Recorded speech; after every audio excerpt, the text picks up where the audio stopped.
My research is focused on xenophobia and race and how black identity shapes delineating the other in societies. And I think it's relevant to the South African context because, race is it's a huge issue in South Africa. I think it will still be an issue even 20 years from now. It has shaped the South African narrative, and we can't escape it. And it looks like we are just changing the racial victim, from one generation to another. So I think it's important to keep looking at race.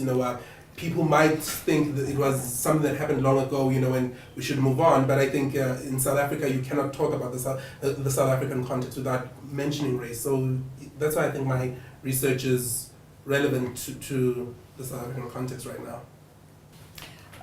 One of the things we talked about is how any kind of big change in society is always accompanied by some kind of change in people's heads.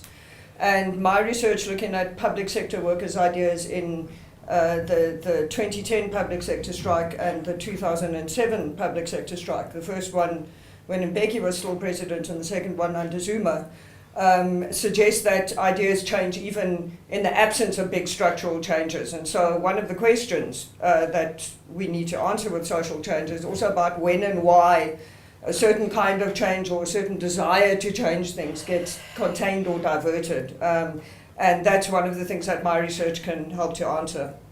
Okay, so my research focuses on the women in Marikana and how I think it relates to social change.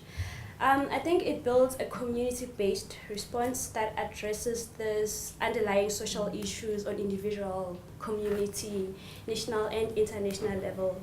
And as such, it brings a reflection of values of inclusion, fairness, diversity, and opportunities to these women.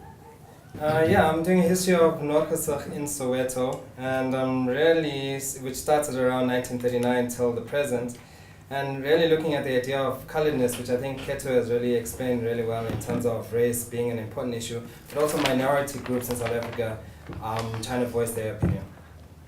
The research that I'm involved in, which involves documenting the prevalence of protests from 2004 up until now, I think is a really interesting project in relation to social change.